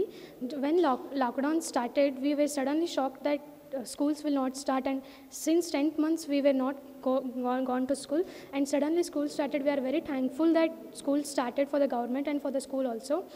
And we are very tense because we are studying in 10th and we don't know how our board exams will be conducted when we are sitting in home. And in online classes will be not that much clear to us to interact to teachers. So when school started, we were very happy to come to school, and we were interact with teachers easily, and we can ask any doubts to live only. So when school starts, we are very happy. Thank you. As per the rules of the government, we have started the 6th, 7th, 8th, 9th, 10th classes, and we are teaching the children how to maintain discipline, social distancing, to use the sanitizer every 10 minutes, and we are telling the children to bring hot water bottles, and we are seeing that none of the children are affected due to COVID-19. So ಇಂದಿನ ದಿನ ನಮ್ಮ ಸ್ಕೂಲಿಗೆ ಚಕ್ರವರ್ತಿ ಟೀಮ್ನವರು ಬಂದಿದ್ದಾರೆ. So ನಿಮಗೆ ಗೊತ್ತಿದ್ದಂಗೆ 1ನೇ ತಾರೀಕಿನಿಂದ 1 ಜನವರಿಯಿಂದ school start ಆಗಿದೆ. School start ಅಂತ ಹೇಳಿದರೆ ನಾವು ಸ್ಕೂಲ್ ಸ್ಟಾರ್ಟ್ ಅಂತ ಹೇಳ್ತಾ ಇಲ್ಲ. ವಿದ್ಯಾಗಮ ಪ್ರೋಗ್ರಾಮ್ 2ರಲ್ಲಿ ಶಾಲೆಗಳನ್ನು 6ರಿಂದ 10ನೇ ತರಗತಿವರೆಗೆ ಕ್ಲಾಸಸ್ಸನ್ನು ಪ್ರಾರಂಭ ಮಾಡೋಕ್ಕೆ ಸರ್ಕಾರ ಅನುಮತಿ ನೀಡಿದೆ. ಈ ಮೊದಲು ವಿದ್ಯಾಗಮ ಪ್ರೋಗ್ರಾಮ್ ಗೌರ್ಮೆಂಟ್ನವರು ಅನುಮತಿ ಕೊಟ್ಟಿದ್ದರು, ಬರೀ ಸರ್ಕಾರಿ ಶಾಲೆಯವರು ಮಾಡೋಕ್ಕೆ ಮಾತ್ರ ಅನುಮತಿ ಕೊಟ್ಟಿದ್ದರು. ಆವಾಗ ನಮ್ಮ ಮಕ್ಕಳು ಈ ಶಿಕ್ಷಣದಿಂದ ವಂಚಿತರಾದರು. ಸೊ ಹಾಗಾಗಿ ಈಗೇನು ಒಂದು ಸರ್ಕಾರ ಈ ಒಂದು ಆದೇಶ ಮಾಡಿದೆ, ನಮಗೆಲ್ಲರಿಗೂ ಬಹಳ ಖುಷಿ ಆಯಿತು. ಯಾಕಂದರೆ ಈಗ ಸರ್ವೇ ಸಾಮಾನ್ಯ 7-8 ತಿಂಗಳಿನಿಂದ ಮಕ್ಕಳು ನಮ್ಮ ಭೇಟಿನೇ ಆಗಿಲ್ಲ. ಏನಿದ್ರು ಮೊಬೈಲ್ನಾಗ ನೋಡೋದು, ಮೊಬೈಲ್ನಾಗ ಮಾತಾಡೋದು ಆಗಿಬಿಟ್ಟಿತ್ತು. ಈಗ ನಮ್ಮ ಮಕ್ಕಳು ಇಲ್ಲೇ ಆಮ್ನೆ ಸಾಮ್ನೆ ಬಂದ ಮೇಲೆ ನಮಗೊಂಥರ ಬಹಳ ಖುಷಿ ಅನ್ನಿಸ್ತಾ ಇದೆ. ಆಮೇಲೆ ಮಕ್ಕಳು ನಮಗೆ ಗೊತ್ತಿದ್ದಂಗೆ ಈ ವಿದ್ಯಾಗಮ ಪ್ರೋಗ್ರಾಮ್ ಸ್ಟಾರ್ಟ್ ಮಾಡಿರಿ ಅಂದ ತಕ್ಷಣ ನಾವು ಭಾಳ ಎಲ್ಲ ಕೂತ್ಕೊಂಡು ನಮ್ಮ ಸ್ಟಾಫು ಮ್ಯಾನೇಜ್ಮೆಂಟ್ ಎಲ್ಲ ಸೇರಿ ಮುಂಜಾಗ್ರತಾ ಕ್ರಮಗಳನ್ನು ಗೌರ್ಮೆಂಟ್ ಏನು ಆದೇಶ ಮಾಡಿದ್ದ ಪ್ರಕಾರ ಎಲ್ಲ ಕ್ರಮಗಳನ್ನು ನಾವು ತಗೊಂಡ್ಕೊಂಡಿದ್ವಿ. ಅವರ SOP ಆರ್ಡರನ್ನು ಶಿರಸ ವಾಚ ಅದನ್ನು ನಾವು ಪಾಲಿಸಿದ್ವಿ. ಪಾಲಕರ ಮೀಟಿಂಗ್ ಮಾಡಿದ್ವಿ, ಪಾಲಕರ ಸಭೆ ಕರೆದು ಪಾಲಕರ ಈ ಥರನಾದ ಒಂದು ಒಪ್ಪಿಗೆ ಪತ್ರ ಕೂಡ ತಗೊಂಡಿದ್ದೀವಿ. ಆಮೇಲೆ ಎಲ್ಲ ಪಾಲಕರಿಗೂ ನಾವು ಆದಷ್ಟು ಮಕ್ಕಳಿಗೆ ಶಾಲೆಗೆ ಕಳ್ಸೋಕ್ಕೇ ಮನವರಿಕೆಯನ್ನು ಮಾಡಿದ್ದೀವಿ. ಸೊ ಈಗ ಇವತ್ತು 2ನೇ ದಿನ ಆಗಿರೋದು ನಿಂತರ 1ನೇ ದಿನ ಸ್ವಲ್ಪ 1 ಜನವರಿಗೆ ಸ್ವಲ್ಪ ಸ್ಟ್ರೆಂತ್ ಕಡಿಮೆ ಇತ್ತು. ಆದರೆ ಇವತ್ತು ಮೋರ್ ದೆನ್ 85% ಮಕ್ಕಳು ಶಾಲೆಗೆ ಬಂದಿದ್ದಾರೆ. ಸೊ ಅವ್ರಿಗೂ ಕೂಡ ಒಂಥರ ಏನಾಗಿದೆ, ಖುಷಿಯಾಗಿದೆ ಸ್ಕೂಲಿಗೆ ಬಂದು ಟೀಚರ್ಸ್ ಜೊತೆ ಭೇಟಿಯಾಗೋದು, ಅವ್ರ ಫ್ರೆಂಡ್ಸ್ಗೆಲ್ಲ ಭೇಟಿಯಾಗೋದು. ಆದರೂ ಕೂಡ ಇಲ್ಲಿ ಫ್ರೆಂಡ್ಸ್ ಭೇಟಿ ಆಗ್ತಾರ ಅಂತ ಹೇಳಿದರೆ ನಾವು ಯಾವುದೇ ಥರನಾದ ಸರ್ಕಾರ ಆದೇಶ ಮಾಡಿದಂಥ ಮುಂಜಾಗ್ರತಾ ಕ್ರಮಗಳನ್ನು ಮೀರಿ ನಾವು ಯಾವುದೇ ಒಂದು ಅವಕಾಶವನ್ನು ಕೊಡ್ತಾ ಇಲ್ಲ. ಸೊ ಮಕ್ಕಳಿಗೆ ಬೇಕಾದಂಥ ಸ್ಯಾನಿಟೈಸರ್ ವ್ಯವಸ್ಥೆ ಮಾಡಿದ್ದೀವಿ, ಸೋಷಿಯಲ್ ಡಿಸ್ಟೆನ್ಸ್ ಮೇಂಟೈನ್ ಮಾಡಿದ್ದೀವಿ. ಸೊ ಈಗ 6ರಿಂದ 10ನೇ ತರಗತಿವರೆಗೂ ಕ್ಲಾಸಸ್ಸನ್ನು ಸ್ಟಾರ್ಟ್ ಮಾಡಿ ಅಂತ ಹೇಳಿದಾಗ ಗೌರ್ಮೆಂಟ್ನವರು, ಸೊ ನಮ್ಮಲ್ಲಿ ಸ್ಟ್ರೆಂತ್ ಜಾಸ್ತಿ ಇದೆ. ಸೊ ಹಾಗಾಗಿ ನಾವೇನು ಮಾಡಿದ್ವಿ, 6 to 10 ಮಕ್ಕಳನ್ನು ಎ ಬಿ ಇರೋದ್ನಿಂತ 6 to 9th ಏನು ಮಾಡಿದ್ದೀವಿ ಅಂತ ಹೇಳಿದರೆ, Monday all A classes, Tuesday all B classes, ಮತ್ತು ವೆನಸ್ಡೇ ಆಲ್ A ಕ್ಲಾಸಸ್, ಮತ್ತು Thursday all B classes. So ಈ ಥರ ಫ್ರೈಡೇ ಸ್ಯಾಟರ್ಡೆ ಅಂದರೆ ಒಂದು ದಿವಸ ಎಲ್ಲ A ಕ್ಲಾಸಸ್ಸನ್ನು ನಡೆಸ್ತಿದ್ವಿ, ಒಂದು ದಿವಸ B ಕ್ಲಾಸಸ್. A ಕ್ಲಾಸಲ್ಲಿ 40 ಮಕ್ಕಳು ಇದ್ದಾರೆ ಅಂತ ಹೇಳಿದರೆ ಅವ್ರನ್ನ ಮತ್ತೆ ನಾವು 20 ಭಾಗ ಮಾಡಿ ಏನು ಒಂದು ಸಾಮಾಜಿಕ ಅಂತರವನ್ನು ಕಾಪಾಡಿಕೊಂಡು ಮಕ್ಕಳ ಸುರಕ್ಷತಾ ದೃಷ್ಟಿಯಿಂದ ಏನೆಲ್ಲ ನಾವು ಕ್ರಮಗಳನ್ನು ತಗೋಬೇಕು ಅವೆಲ್ಲನೂ ತಗೊಂಡು ಸ್ಟಾರ್ಟ್ ಮಾಡಿದ್ವಿ. ಆದರೆ ಇಲ್ಲಿ ಈ ಮಕ್ಕಳು ಬಂದಿದ ಮೇಲೆ 2 ದಿನದಿಂದ ನಾವು ಮಕ್ಕಳ ಜೊತೆ ಇಂಟ್ರ್ಯಾಕ್ಷನ್ ಮಾಡಿದಾಗ ಮಕ್ಕಳು ಎಲ್ಲ ಮರ್ತುಬಿಟ್ರ. ಇಲ್ಲಿವರೆಗೂ ಅಂದರೆ ನಾಡಗೀತೆ ಕೂಡ ಅವ್ರಿಗೆ ಹಾಡೋಕ್ಕೆ ಬರ್ತಾಯಿಲ್ಲ. ಸೊ ಇನ್ನು ಹೀಗೆ ಬಿಟ್ಬಿಟ್ರೆ ಮುಂದಿನ ವರ್ಷನೇ ಸ್ಕೂಲ್ ಏನಾದರೂ ಶುರು ಆಗುವಂಥ ಚಾನ್ಸಸ್ ಇದ್ದಿದ್ರೆ ಸ್ಕೂಲ್ ಶುರು ಆಗಿದ ಮೇಲೆ ಇವ್ರನ್ನೆಲ್ಲ ರಿಪೇರಿ ಮಾಡೋಕ್ಕೆ ನಮಗೆ ಮತ್ತೊಂದು ವರ್ಷ ಹಿಡಿತಿತ್ತು ಅಂಥೇಳಿ ನನ್ನ ಭಾವನೆ. ಸೊ ನಮ್ಮ ಶಾಲೆಯಲ್ಲಿ 100% ಎಲ್ಲ ಶಿಕ್ಷಕರನ್ನ ಆಡಳಿತ ಮಂಡಳಿಯವರು ಇಟ್ಕೊಂಡಿದ್ದಾರೆ. ಸೊ ಮಾರ್ಚ್ 30 ಇಲ್ಲಿವರೆಗೂ ನಾವು ಯಾವುದೇ ಸ್ಟಾಫನ್ನು ತೆಗೆದಿಲ್ಲ. ಎಲ್ಲ ಸ್ಟಾಫು ಬರ್ತಿದ್ದಾರೆ. ಆಮೇಲೆ ಆಡಳಿತ ಮಂಡಳಿಯವರು ಎಲ್ಲ ಸ್ಟಾಫ್ಗೂ ಪೂರ್ಣ ಸ್ಯಾಲರಿಯನ್ನು ಇಲ್ಲಿವರೆಗೂ ಕೊಟ್ಟಿದ್ದಾರೆ. ಸೊ ಮುಂದೆ ಕೊಡ್ತಾರೆ. ಈಗ ನಾವು ಎಲ್ಲ ಪಾಲಕರ ಕಡೆಯಿಂದ 1 ಟರ್ಮ್ ಫೀಸನ್ನು ಕಲೆಕ್ಟ್ ಮಾಡ್ಕೊಂಡಿದ್ದೀವಿ. ಸೊ ಮುಂದೆ ಗೌರ್ಮೆಂಟ್ ಏನು ಆದೇಶ ಮಾಡುತ್ತೆ ಅದ್ರ ಪ್ರಕಾರ ನಾವು ಫಾಲೋ ಅಪ್ ಮಾಡ್ತೀವಿ. ಮತ್ತು ಈ ಏನು ಒಂದು ಅವಕಾಶ ಸಿಕ್ಕಿದೆಯಲ್ಲ, ಈ ಅವಕಾಶದ ಸದುಪಯೋಗವನ್ನು ಪಡ್ಕೊಂಡು ಎಲ್ಲ ಮಕ್ಕಳಿಗೂ ಮೊದಲಿನಂಗೆ ಒಂದು ರೊಟೀನ್ ವೇಗ್ ತೊಗೊಂಡು ಬರೋದು ನಮ್ಮ ಮೇನ್ ಟಾರ್ಗೆಟ್ ಆಗಿದೆ. ಅದಕ್ಕೆ ನಮ್ಮ ಶಿಕ್ಷಕರು ಕೂಡ ಪ್ರಾಮಾಣಿಕ ಪ್ರಯತ್ನನ ಮಾಡ್ತಾ ಇದ್ದಾರೆ. ಡೊನೇಷನ್ ಅಂತೂ ನಾವು ಏನೂ ತೊಗೋತಾ ಇಲ್ಲ. ಡೊನೇಷನ್ ಆಲ್ರೆಡಿ ನಮ್ಮ ಸ್ಕೂಲಲ್ಲಿ ತೆಗೆದುಬಿಟ್ಟು 6-7 ವರ್ಷ ಆಯಿತು. ಬರೀ ಫೀಸ್ ಮಾತ್ರ ತೊಗೋತಾ ಇದ್ದೀವಿ. ಈಗ ಕೋವಿಡ್ ಇದ್ದರೂ ಕೂಡ 1 ಟರ್ಮ್ ಫೀಸ್ ತೊಗೊಂಡ್ರೆ ನಾವು ಎಲ್ಲ ಪೇರೆಂಟ್ಸ್ಗೂ 5% ಡಿಸ್ಕೌಂಟ್ ಇಟ್ಟಿವಿ. ಮೊದಲೇ ಮಾತಾಗಿ ನಮ್ಮಲ್ಲಿ 5% ಡಿಸ್ಕೌಂಟ್ ಯಾರು ಏಪ್ರಿಲಲ್ಲಿ ತುಂಬ್ತಾರೋ ಅವ್ರಿಗೆ ಮಾತ್ರ ಕೊಡ್ತಾ ಇದ್ವಿ ನಾವು, ಅಂದರೆ ಬೇಗ ತುಂಬಲಿ ಅನ್ನೋ ಒಂದು ಉದ್ದೇಶನಿಂದ. ಈಗ ಈ ಕೋವಿಡ್ ಬಂದಿರೋದ್ನಿಂದ ಈ ನಮ್ಮ 5% ಡಿಸ್ಕೌಂಟನ್ನು ನಾವು ಈ ವರ್ಷದವರೆಗೂ ವಿಸ್ತರಿಸಿದ್ದೀವಿ. ಸೊ ಯಾರು ಯಾವಾಗ ಬೇಕಾದರೂ ತುಂಬಿದ್ರು ಅವ್ರಿಗೆ ನಾವು 5% ಡಿಸ್ಕೌಂಟ್ ಕೊಡ್ತಾಯಿದ್ದೀವಿ. ಸ್ಟೂಡೆಂಟ್ಸ್ ರೆಸ್ಪಾನ್ಸು ಚೆನ್ನಾಗಿದೆ ರೀ. ಪೇರೆಂಟ್ಸ್ಗಂತೂ ಮಕ್ಕಳು ಬೇಜಾರಾಗ್ಬಿಟ್ರೆ ಅವ್ರನ್ನ ಯಾವಾಗ ನಾವು ಸ್ಕೂಲಿಗೆ ಕಳ್ಸೇವಿ ಅಂತೇಳಿ ಕಾತುರ್ದ ನಿಂತರ ಇದ್ದರು. ಸೊ ಅವ್ರಿಗೆ ಸ್ಕೂಲ್ ಬರೋಕೊಂತಿಂದು 2 ದಿವಸಲೇ ಅವ್ರಿಗೂ ಸ್ವಲ್ಪ ಖುಷಿ ಅನಿಸೈತೆ. ಆದರೆ ಮಕ್ಳಿಗೆ ಏನಾಗ್ಬಿಟ್ಟೈತೆ ಅಂದ್ರೆ ಮಕ್ಕಳು ಅಭ್ಯಾಸದ ಕಡೆ ಲಕ್ಷ್ಯ ಭಾಳ ಕಡಿಮೆ ಐತಿ. ಎಲ್ಲ ಮಕ್ಕಳು ಆಟ ಓಟದ ಕಡೆನೇ ಹೋಗ್ಬಿಟ್ಟಿದ್ದಾರೆ. ಬರೀ ಮೊಬೈಲ್ ಟಿವಿನೊಳಗೆ ವ್ಯಸ್ತ ಆಗಿದ್ದಾರೆ. ಸೊ ಈವರೆಗೂ ನಾವೇನು ಅವ್ರಿಗೆ ಆನ್ಲೈನ್ ಕ್ಲಾಸಸ್ ಮಾಡಿದ್ದೀವಿ ಅದರಲ್ಲಿ ಕೂಡ ಅವರೇನು 100% ಕಂಪ್ಲೀಟಾಗಿ ವರ್ಕ್ ಮಾಡಿಲ್ಲ. ಸೊ ಅಲ್ಲಿ ನಾವು ಟೆಸ್ಟ್ ಮಾಡಿದಾಗ ಒಂದು 20-25% ಮಾತ್ರ ಅವರು ಇದ್ದಾರೆ. ಸೊ ಹಾಗಾಗಿ ಮುಂಬರೋ ದಿನಗಳು ಏನದಾವಲ್ಲ ಶಿಕ್ಷಕರಿಗೆ ಭಾಳ ಕಠಿಣ ಮತ್ತು ಚಾಲೆಂಜಿಂಗ್ ಡೇಸ್ ಆಗಿ ಪರಿವರ್ತಗೊಂಡ ಅಂತ ಹೇಳ್ಬೋದು. ಪೇರೆಂಟ್ಸ್ನು ಚೆನ್ನಾಗಿ ರೆಸ್ಪಾಂಡ್ ಮಾಡಿದ್ದಾರೆ. ನಮ್ಮಲ್ಲಿ 10th 80 ಮಕ್ಕಳಿದ್ದಾರೆ. 80 ಮಕ್ಕಳಲ್ಲಿ ಒಬ್ಬರು ಪಾಲಕರು ಮಾತ್ರ ನೋ ಅಂತ ಹೇಳಿದ್ದಾರೆ. ಎಲ್ಲ ಪಾಲಕರು ಕಳಿಸ್ತಾ ಇದ್ದಾರೆ. ಸೊ ಆ ಒಂದು ಮಗುನೂ ನಾವು ಏನು ಮಾಡ್ತಾಯಿದ್ದೀವಿ, ಕನ್ವಿನ್ಸ್ ಮಾಡಿದ್ದೀವಿ. ಸೊ ಮೋಸ್ಟ್ಲಿ ಅವರು ಕಳಿಸ್ಬೋದು. ಅವರು ಕಳಿಸ್ಬಿಟ್ರೆ ನಮಗೇನು ಇದು ಆಫ್ಲೈನ್ ಕ್ಲಾಸಸ್ ಮಾಡುವಂಥ ಒಂದು ಹೊಣೆ ಏನೈತಲ್ಲ ಹೊರೆ ಅದು ಕಡಿಮೆ ಆಗಿಬಿಡ್ತೈತಿ. ಅದೇ ಥರನಾಗಿ 9th ಕೂಡ ಒಂದು 4-5 ಜನ ಬೇಡ ಅಂತ ಹೇಳಿದ್ದಾರೆ. ಅವ್ರನ್ನೂ ನಾವು ಕರೆದು ಅವ್ರನ್ನೂ ಕನ್ವಿನ್ಸ್ ಮಾಡ್ತೀವಿ. ಆದಷ್ಟು ನಾವು ಪಾಲಕರು ಯಾರು ಅಂತ ಹೇಳಿದಾರಲ್ಲ ಅವ್ರಿಗೆ ಸ್ಕೂಲಿಗೆ ಕರೆದು ಅಥವಾ ಫೋನ್ನಾಗ ಮಾತಾಡಿ ಅವ್ರನ್ನ ಕನ್ವಿನ್ಸ್ ಮಾಡಿ ಆದಷ್ಟು ಮಕ್ಕಳು ಸ್ಕೂಲಿಗೆ ಬಂದ್ರಂದ್ರೆ ಸ್ಕೂಲ್ನಾಗ ಹೇಳೋ ಒಂದು ಪಾಠನೇ ಬೇರೆ ಆಗುತ್ತೆ, ಮನೆಯಲ್ಲಿ ಹೇಳೋವಂಥ ಪಾಠನೇ ಬೇರೆ ಆಗುತ್ತೆ. ಸರ್ ಆನ್ಲೈನ್ ಅಂತ ಹೇಳಿಬಿಟ್ರೆ ಈಗ ಏನಾಗ್ಬಿಡ್ತೈತಿ, ಮಕ್ಕಳು ಮತ್ತು ಟೀಚರ್ ಏಕಕಾಲಕ್ಕೆ ಕಾಂಟ್ಯಾಕ್ಟ್ನಾಗ ಇರ್ತಾರೆ. ಇಲ್ಲಿ ಆನ್ಲೈನ್ ಮಾಡಿದಂಥ ಪಾಠಗಳನ್ನು ಮಕ್ಕಳು ಮತ್ತೆ ವಾಪಸ್ ನೋಡೋವಂಥ ಅವಕಾಶ ಅವ್ರಿಗೆ ಇರೋದಿಲ್ಲ. ಆಫ್ಲೈನ್ ನಾವು ಮಾಡ್ತಾ ಇರೋ ವೀಡಿಯೋಗಳನ್ನು ಏನೋ ಪಾಠ ಮಾಡಿರೋದನ್ನು ರೆಕಾರ್ಡಿಂಗ್ ಮಾಡಿ ಹಾಕ್ತಾಯಿದ್ದೀವಿ. ಸೊ ಅವುಗಳನ್ನು ಅವ್ರು ಯಾವಾಗ ಬೇಕಾದರೂ ನೋಡ್ಕೋಬೋದು. ಇವಾಗ ಏನು ಮೊದಲಿನಿಂದ ಬಂದಿಲ್ಲಲ್ಲ ಇಲ್ಲಿವರೆಗೂ, ಜನವರಿವರೆಗೂ, ಜೂನ್ನಿಂದ ಡಿಸೆಂಬರ್ ಎಂಡ್ವರೆಗೂ ಶಾಲೆಗೆ ಬಂದಿಲ್ಲ ಅವರು. ಸೊ ಅವುಗಳೆಲ್ಲನೂ ನಾವು ಆಫ್ಲೈನಲ್ಲಿ ಅವ್ರಿಗೆ ಪಾಠ ಮಾಡಿದ್ವಿ. ಸೊ ಆ ಪಾಠಗಳನ್ನು ಈಗ ಮಕ್ಕಳು ಶಾಲೆಗೆ ಬರ್ತಾಯಿದ್ರು ಬಂದ ಮೇಲೆ ಸ್ವಲ್ಪ ಅವ್ರಿಗೆ ಅಭ್ಯಾಸದ ರುಚಿ ಹತ್ತೈತಿ. ಆವಾಗ ಅವ್ರು ಹೋಗಿ ಅದನ್ನು ತೆಗೆದು ನೋಡ್ತೀನಿ ಅಂದರೆ ಇಲ್ಲಿ ಅವಕಾಶ ಐತಿ. ಅದು ಆನ್ಲೈನಲ್ಲಿ ಆ ಅವಕಾಶ ಇಲ್ಲ. ಸೊ ಹಾಗಾಗಿ ನಾವು ಆಫ್ಲೈನ್ಗೆ ಜಾಸ್ತಿ ಪ್ರಿಫರೆನ್ಸ್ ಕೊಟ್ಟಿದ್ದೀವಿ. ಇನ್ನೊಂದು ಕಾರಣ ನಾವು ಆಫ್ಲೈನ್ಗೆ ಯಾಕೆ ಕೊಟ್ಟಿದ್ದೀವಿ ಅಂದರೆ ಒಂದು ಮನೆಯಲ್ಲಿ 4-5 ಮಕ್ಕಳಿದ್ದಾಗ ಸೊ ಎಲ್ಲರಿಗೂ ಆನ್ಲೈನ್ ಎಟ್ ಎ ಟೈಮ್ ಮಾಡಿದಾಗ ಪೇರೆಂಟ್ಸ್ ಎಲ್ಲರಿಗೂ ಒಂದೊಂದು ಫೋನ್ ಕೊಡಬೇಕಾಗತ್ತೆ. ಆ ಒಂದು ಅವಕಾಶ ಕೊಡೋಕ್ಕಾಗಂಗಿಲ್ಲ. ಸೊ ಹಾಗಾಗಿ ಎಲ್ಲ ದೃಷ್ಟಿಗಳನ್ನು ನಾವು ಮಧ್ಯದಲ್ಲಿ ಇಟ್ಕೊಂಡು ಆಫ್ಲೈನ್ ಕ್ಲಾಸಸ್ಸನ್ನು ನಾವು ಮಾಡಿರೋದು. ಈ ಸರ್ಕಾರದ ಕ್ರಮ ಇದು ಹೊರೆ ಅನಿಸುತ್ತಾ ನಿಮ್ಮ ಆಡಳಿತ ಮಂಡಳಿಗೆ? ಅಂದರೆ ಸರ್ಕಾರ ಶಾಲೆ ಆರಂಭ ಮಾಡಿದ್ರು, ಪಾಪ ನೀವು ಸ್ಯಾನಿಟೈಸರ್ ಯೂಸ್ ಮಾಡಬೇಕು, ಮಾಸ್ಕ್ ತರಬೇಕು, ಥರ್ಮಲ್ ಟೆಸ್ಟಿಂಗ್ ಆಗಬೇಕು, ಕ್ಲಾಸ್ ರೂಮ್ ಎಲ್ಲ ಒಂದೊಂದು ವಿದ್ಯಾರ್ಥಿಗಳು ಡೆಸ್ಕ್ ಕೂತ್ಕೊಳಿಸ್ಬೇಕು. ಇದೇನು ಹೆಚ್ಚುವರಿ ನಿಮ್ಗೆ ಕೆಲಸ ಆಗ್ತಾವ ಅಂತ? ಹೆಚ್ಚು ಆರ್ಥಿಕವಾಗಿ ಅಂತ ಏನು ಡಿಫ್ರೆನ್ಸ್ ಬೀಳಂಗಿಲ್ಲ, ಆರ್ಥಿಕವಾಗಿ ಏನು ಡಿಫ್ರೆನ್ಸ್ ಬೀಳಂಗಿಲ್ಲ. ಆದರೆ ನಮಗೇನೈತಲ್ಲ ಸ್ವಲ್ಪ ಎಲ್ಲರಿಗೂ ವರ್ಕ್ ಜಾಸ್ತಿ ಅನ್ನಿಸ್ತದೆ. ಯಾಕಂದರೆ ಇಲ್ಲಿ ನಾವು ಆಫ್ಲೈನು ಮಾಡಬೇಕು, ಆನ್ಲೈನು ಮಾಡಬೇಕು ಒಂದು. ಆಮೇಲೆ ನಾವು ಮಕ್ಕಳನ್ನ ಮೊದಲಿನಂಗೆ ಹೋಗ್ಲಿ ಬಿಡು ಆಡ್ತಾರೆ ಬರ್ತಾರೆ ಅನ್ನೋಂಗಿಲ್ಲ. ಯಾಕಂದ್ರೆ ಈಗ ನಾವು ಅವ್ರನ್ನ ಕಾಯಲೇಬೇಕು. ನಾವು ಸ್ವಲ್ಪ ಅವ್ರಿಗೆ ಲಿಬರಲ್ ಕೊಟ್ಬಿಟ್ರೆ ಮತ್ತು ಅವ್ರು ಹೆಗಲ ಮೇಲೆ ಕೈ ಹಾಕ್ಕೊಂಡು ಹೋಗ್ತಾರೆ. ಸೊ ನಾಳೆ ಏನೋ ಆಯ್ತು ಅಂತ ಹೇಳಿದರೆ ಮತ್ತೆ ಏನು ಮಾಡ್ತಾರೆ ಎಲ್ಲರೂ, ನೀವು ಸ್ಪೆಷಲಿ ಮೀಡಿಯಾದವರು ಫಸ್ಟ್ ನಮ್ಮನ್ನು ಹೈಲೈಟ್ ಮಾಡಿಬಿಡ್ತಾರೆ. ಒಟ್ಟಾರೆ ಇದರ ಈಗ ಶೈಕ್ಷಣಿಕ ಕಲರವ ಸ್ಟಾರ್ಟ್ ಆಗಿದೆ, ನಿಮ್ಮ ಅಭಿಪ್ರಾಯ? ಶೈಕ್ಷಣಿಕ ಕಲರವ ಸ್ಟಾರ್ಟ್ ಆಗಿದ್ದಂತೂ ಭಾಳ ಖುಷಿ. ಇದು ಇಷ್ಟು ಲೇಟ್ ಆಗೋದಕ್ಕಿಂತ ಇನ್ನೂ ಸ್ವಲ್ಪ ಮುಂಚೆನೇ ಆಗಿಬಿಟ್ಟಿದ್ರೆ ಒಳ್ಳೇದಿರ್ತಿತ್ತು ಅನ್ನೋದು ನನ್ನ ಅಭಿಪ್ರಾಯ.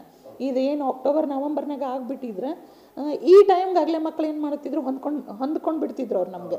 ಈಗ ಅವರು ಬರಕೂತಾರ 1ನೇ ತಾರೀಕಿನಿಂದ, ಈ ಒಂದು ತಿಂಗಳು ಅವರು ಸ್ಕೂಲ್ಗೆ ಅಡ್ಜಸ್ಟ್ ಆಗೋಕ್ಕೇ ನಮ್ಮ ಟೈಮ್ ಹೋಗ್ಬಿಡ್ತದೆ. ಆಮೇಲೆ ಈಗ ಆಲ್ರೆಡಿ CBSEನವರು ಟೈಮ್ ಟೇಬಲನ್ನು ಅನೌನ್ಸ್ ಮಾಡಿದ್ದಾರೆ. May 4th ಎಕ್ಸಾಮ್ ಆಗ್ತಿದೆ ಅಂತ ಹೇಳಿದ್ದಾರೆ, 10th ಅವ್ರದ್ದು ಬೋರ್ಡ್ ಎಕ್ಸಾಮ್.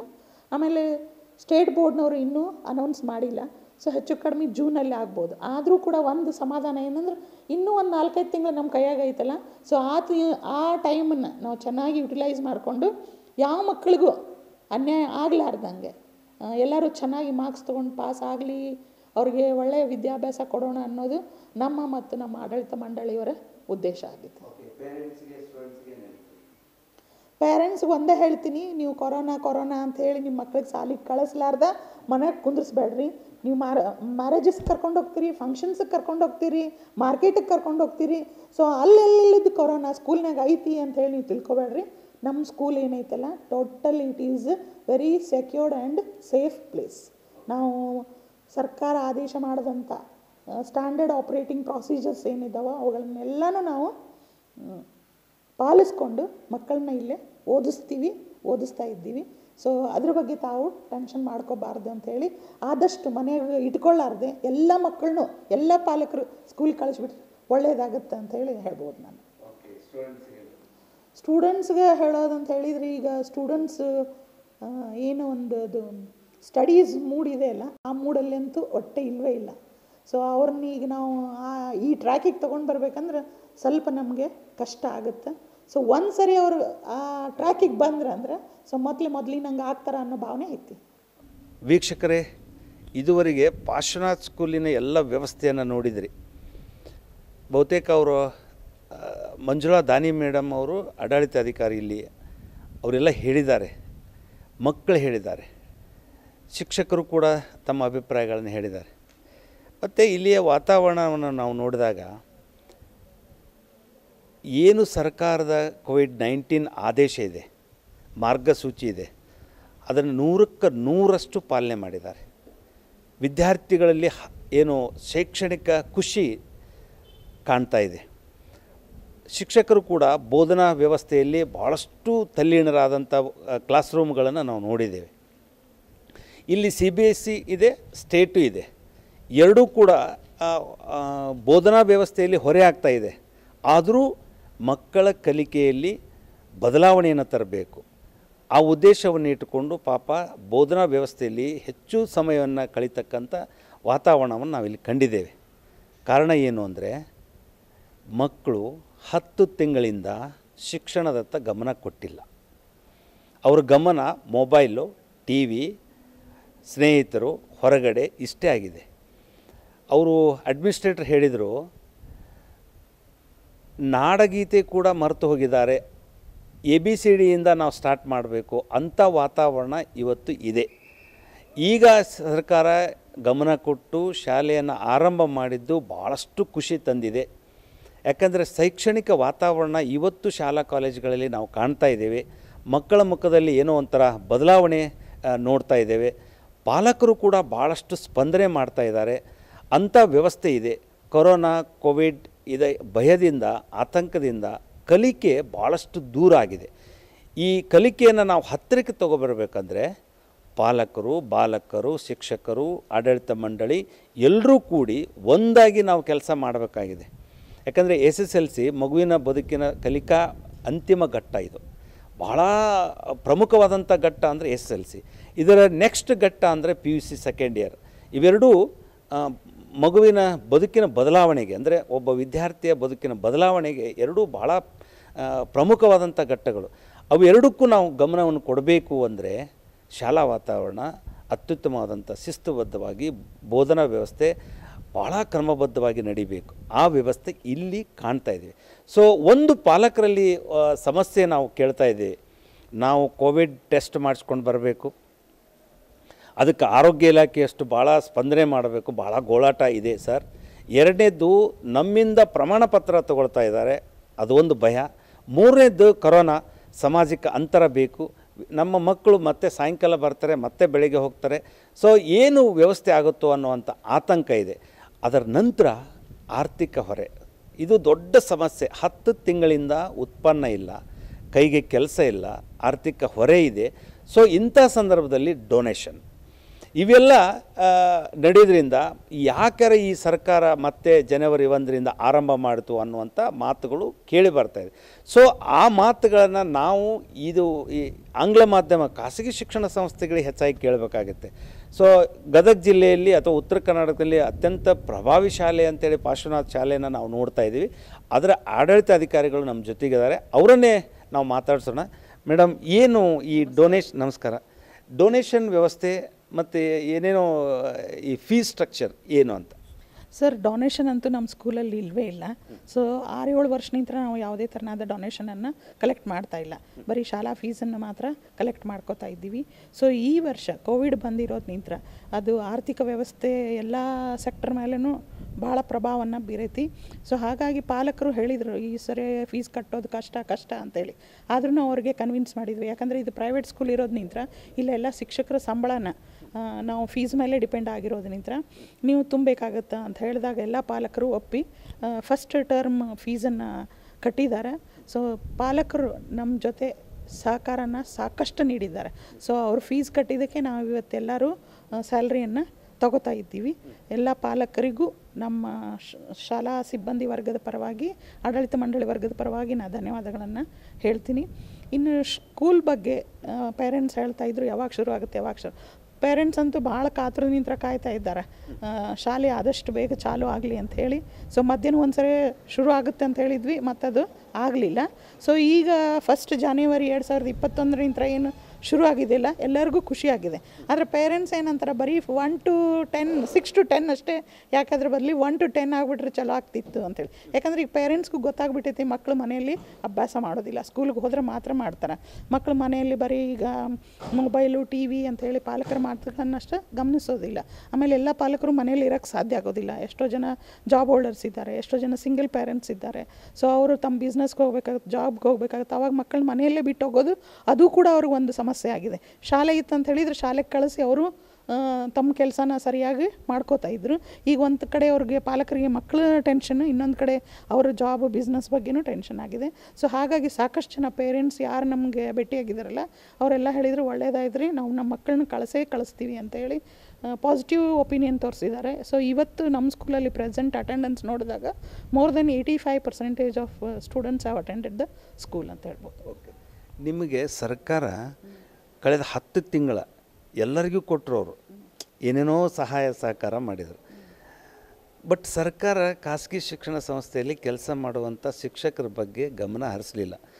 ಸರ್ಕಾರಿ ಶಾಲಾ ಶಿಕ್ಷಕರಿಗಿಂತ ಹೆಚ್ಚು ಕೆಲಸ ಮಾಡ್ತೀರಿ ನೀವು. ಒಂದು ಆಡಳಿತ ಮಂಡಳಿ ಒತ್ತಡ, ಪೇರೆಂಟ್ಸ್ ಒತ್ತಡ, ಮೂರನೇದು ನಿಮ್ಮ ಬದುಕು. ಸರ್ಕಾರ ಏನೂ ಕೊಡಲಿಲ್ಲ ಅಲ್ಲ, ಏನು ಅನಿಸ್ತಿದೆ ನಿಮಗೆ?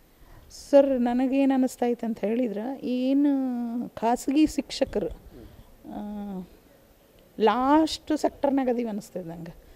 ಮ್ಯಾನೇಜ್ಮೆಂಟ್ ಕೈ ಬಿಟ್ಬಿಡ್ತಂದ್ರೆ ಸೊ ಆ ಖಾಸಗಿ ಸಂಸ್ಥೆಯಲ್ಲಿ ವರ್ಕ್ ಮಾಡುವಂಥ ಶಿಕ್ಷಕರ ಬದುಕು ಭಾಳ ಕಷ್ಟಕ್ಕೆ ಹೋಗ್ತೈತಿ ಅಂತ ಹೇಳ್ಬೋದು. ಇವತ್ತು ನಮ್ಮ ಆಡಳಿತ ಮಂಡಳಿಯವರು ನಮ್ಮ ಕೈ ಹಿಡಿದಿದ್ದಾರೆ ಅಂಥೇಳಿ ನಮ್ಮ ಎಲ್ಲರ ಬದುಕು ಚೆನ್ನಾಗಿ ನಡೆದೈತಿ ಅಂತ ಹೇಳಿ ನಾನು ಹೇಳ್ಬೋದು. ಈಗ ಸರ್ಕಾರ ರೈತರಿಗೆ ಕೊಟ್ಟರು, ಆಮೇಲೆ ಬೀದಿ ವ್ಯಾಪಾರಸ್ಥರಿಗೆ ಕೊಟ್ಟರು, ಬೇರೆ ಬೇರೆ ಎಲ್ಲರಿಗೂ ಕೊಟ್ಟರು. ಸೊ ಅದು ನನಗೆ ಗೊತ್ತಾಗ್ತಾ ಇಲ್ಲ. ಇವತ್ತು ಸರ್ಕಾರಕ್ಕೆ ಬೇಕಾದಂಥ ಎಲ್ಲ ಏನಂತೀರಿ ನೀವು ಸೆಕ್ರೆಟ್ರಿ ಅನ್ರಿ, IPS ಅಧಿಕಾರಿಗಳನ್ರಿ, IAS ಅಧಿಕಾರಿಗಳನ್ರಿ, ಇವರೆಲ್ಲ ಆಗಾಕ ಇವ್ರ ಹಿಂದೆ ಕೈವಾಡ ಇರೋದು ಯಾರ್ದು? ಶಿಕ್ಷಕರು. ಆ ಶಿಕ್ಷಕರು ಅವ್ರಿಗೆ ಆ ಥರನಾದ ಒಂದು ಶಿಕ್ಷಣ ಕೊಟ್ಟಿರಲಿಲ್ಲ ಅಂತ ಹೇಳಿದ್ರೆ ಇವತ್ತು ಸರ್ಕಾರದವ್ರನ್ನ ಅವ್ರನ್ನ ಇಟ್ಕೊಂಡು ಅವ್ರ ಮೇಲೆ ತಮ್ಮ ಸರ್ಕಾರ ನಡೆಸ್ತಿದ್ದಾರಲ್ಲ, ಅದು ನಡ್ಸೋಕೆ ಆಗ್ತಾ ಇರಲಿಲ್ಲ. ಸೊ ಹಾಗಾಗಿ ನನ್ನ ಒಂದು ಮನವಿ ಏನು ಹೇಳಬೇಕಂತ ಹೇಳಿದರೆ, ಸರ್ಕಾರಕ್ಕೆ ಖಾಸಗಿ ಶಿಕ್ಷಕರ ಬದುಕನ್ನು ಸ್ವಲ್ಪ ಅವ್ರು ಹಸನ್ ಮಾಡಬೇಕು. ಸೊ ಬೇರೆ ಎಲ್ಲ ಪ್ಯಾಕೇಜಸ್ ಏನು ಡಿಕ್ಲೇರ್ ಮಾಡಿರಲ್ಲ, ಹಾಗೆ ಖಾಸಗಿ ಶಿಕ್ಷಣ ಸಂಸ್ಥೆ ಶಿಕ್ಷಕರಿಗೆ ಒಂದು ಪ್ಯಾಕೇಜ್ ಡಿಕ್ಲೇರ್ ಮಾಡಲಿ ಅಂತೇಳಿ ಕೇಳ್ಕೊತೀನಿ. ಸೊ ಅದ್ರ ಬಗ್ಗೆ ತಾವು ಮೀಡಿಯಾದಲ್ಲಿ ಸಾಕಷ್ಟು ಏನು ಅಡ್ವರ್ಟೈಸ್ಮೆಂಟ್ ಎಲ್ಲ ಮಾಡಿದ್ರಿ, ಸಾಕಷ್ಟು ಖಾಸಗಿ ಶಿಕ್ಷಕರನ್ನ ಕರೆಸಿ ಮಾತಾಡಿದ್ರಿ. ಆದರೆ ನೀವು ಮಾಡಿರೋವಂಥ ಎಫರ್ಟ್ ಇನ್ನೂ ಅಲ್ಲಿವರೆಗೂ ಮುಟ್ಟಿಲ್ಲ ಅದು. ಸೊ ಈ ಸರಿನಾದರೂ ನೀವು ಅಲ್ಲಿವರೆಗೂ ಮುಟ್ಟಿಸ್ತೀರಿ ಅಂತ ಹೇಳಿ ಭರವಸೆ ಇದೆ. ಸೊ ಈ ಸರಿ ಸರ್ಕಾರ ಡೆಫಿನೆಟಾಗಿ ಖಾಸಗಿ ಶಿಕ್ಷಕರ ಹತ್ರ ಗಮನ ಹರಿಸ್ತೈತೆ ಅಂತೇಳಿ ಹೇಳ್ಬೋದು. ಖುಷಿ ಪಾಲಕರು ಎಲ್ಲ ಮಕ್ಕಳು ನೋಡಿ ಖುಷಿ ಆಯ್ತು. ಆಮೇಲೆ ಮಕ್ಕಳನ್ನು ಹೆಂಗೆ ಆಗ್ಬಿಟ್ಟಾರ ಅಂದ್ರೆ, ಸ್ಪೆಷಲಿ ಹುಡುಗಿಯರ ಒಂದು ರೀತಿಯಲ್ಲಿ ಐಡೆಂಟಿಫೈ ಹಾಕಾರ. ಹುಡುಗರು ಅವ್ರು ನೋಡಿದ ತಕ್ಷಣ ನಮ್ಮ ಹುಡುಗರು ಅಲ್ಲೋ ಹೌದೋ ಅಲ್ಲ ಅಂತೇಳಿ, ಅಂದರೆ 10 ತಿಂಗಳ ಮನೆಯಾಗ ಕೂತ್ಕೊಂಡು ಆರಾಮಾಗಿ ಸರಿಯಾಗಿ ಟೈಮ್ ಟು ಟೈಮ್ ಊಟ ಎಲ್ಲ ಮಾಡಿ ಹುಡುಗರು ಏನಾಗೋದು ನಮ್ಗೆ ಬೆಳೆದಿದ್ದಾರೆ. ಬೆಳವಣಿಗೆ ಜಾಸ್ತಿ ಆಗ್ಬಿಟ್ಟೈತೆ. ಮುಖ ನೋಡಿದ್ದಿಲ್ಲ, ಈಗ ಅವ್ರು ಸ್ಕೂಲಿಗೆ ಬರ್ತಾ ಇರೋದ್ರಿಂದ ನಮಗೂ ಭಾಳ ಸಂತೋಷ ಆಗ್ತಾ ಇದೆ. ಅವರು ವಿದ್ಯಾಭ್ಯಾಸದಿಂದ ಹಿಂದುಳಿದ್ಬಿಟ್ಟಿದ್ರು, ಈಗ ರೂಲ್ಸ್ ಎಲ್ಲ ಫಾಲೋ ಮಾಡಿಕೊಂಡು ಮಾಸ್ಕ್ ಹಾಕ್ಕೊಂಡು ಚೆನ್ನಾಗಿ ಸ್ಟಡಿ ಮಾಡ್ತಾ ಇದ್ದಾರೆ. ನಮಗೆ ಭಾಳ ಸಂತೋಷ ಆಗ್ತಾ ಇದೆ. ಓಕೆ. ಮಂಜುಳಾ ದಾನಿ ಮೇಡಮ್ ಅವ್ರ ಮಾತುಗಳನ್ನು ಕೇಳಿದರೆ ಭಾಳ ಒಳ್ಳೆಯ ಮಾತುಗಳನ್ನು ಹೇಳಿದ್ದಾರೆ. ಜೊತೆಗೆ ನಾವು CDO ಜೈನ್ ಸ್ಕೂಲಿಗೂ ಕೂಡ ಹೋಗಿದ್ದೆವು. ಅಲ್ಲಿನೂ ಕೂಡ ಶಿಕ್ಷಕರು ಮಾತನಾಡಿದ್ದಾರೆ, ಅಲ್ಲಿಯ ಅಡ್ಮಿನಿಸ್ಟ್ರೇಟ್ರು ಕೂಡ ಮಾತಾಡಿದ್ದಾರೆ, ಅಲ್ಲಿ ಮಕ್ಕಳು ಮಾತಾಡಿದ್ದಾರೆ. CDO ಜೈನ್ ಸ್ಕೂಲು ಕೂಡ ಉತ್ತಮವಾದಂಥ ವ್ಯವಸ್ಥೆಯನ್ನು ಮಾಡಿದ್ದಾರೆ. ಭಾಳಷ್ಟು ಸರ್ಕಾರದ ಆದೇಶವನ್ನು, ಯಾಕಂದರೆ ಇಲ್ಲಿ ಈ ಕೆಲವೊಂದಿಷ್ಟು ಶಿಕ್ಷಣ ಸಂಸ್ಥೆಗಳು ಏನು ಅಂದರೆ ಪ್ರಾಮಾಣಿಕವಾಗಿದ್ದಾವೆ. ಏನು ಶಿಸ್ತುಬದ್ಧವಾದಂಥ ಶಿಕ್ಷಣವನ್ನು ಕೊಡಬೇಕಲ್ಲ, ಅದಕ್ಕೆ ಭಾಳ ಬದ್ಧತೆಯೊಂದಿಗೆ ಇರ್ತಾರೆ. ಅಂಥ ಒಂದು ಶಿಕ್ಷಣ ಸಂಸ್ಥೆಯಲ್ಲಿ ಪಾರ್ಶ್ವನಾಥನು ಕೂಡ CDO ಜೈನು ನಾವು ನೋಡಿದ್ದೇವೆ. ಪಾರ್ಶ್ವನಾಥದಲ್ಲಿ ಇವತ್ತು ಎಲ್ಲ ವಿದ್ಯಾರ್ಥಿಗಳ ಒಂದು ಮಾತುಗಳನ್ನು ಕೇಳಿದಾಗ ಖುಷಿ ಇದ್ದಾರೆ, ಪೇರೆಂಟ್ಸು ಕೂಡ ಖುಷಿ ಇದ್ದಾರೆ. ಆಮೇಲೆ ಶಿಕ್ಷಕರು ಬೋಧನಾ ಸಮಯ ಹೆಚ್ಚಾದರೂ ಕೂಡ ನಾವು ಮಾಡ್ತೇವೆ. ಯಾಕೆ ಅಂದರೆ ಮಕ್ಕಳ ಕಲಿಕೆಯಲ್ಲಿ ಹೊಸತನವನ್ನು ತರಬೇಕು ಅಂತ. ಈಗ ಹೇಳಿದ್ರಲ್ಲ, 10 ತಿಂಗಳ ಮನೆಯಲ್ಲಿ ಕೂತ್ಕೊಂಡು ಆರಾಮಾಗಿ ತಿಂದು ಉಂಡು ಮಜಾ ಮಾಡ್ತಾ ಬೆಳೆದಿದ್ದಾರೆ. ಅವ್ರಿಗೆ ಗುರ್ತನೇ ಆಗೋದಿಲ್ಲ ಅಂತ, ಯಾಕಂದರೆ ಈ ವಯಸ್ಸೇ ಅಂತ, ಅದು ಅಡಲ್ಟ್ ಏಜ್ ಇದು.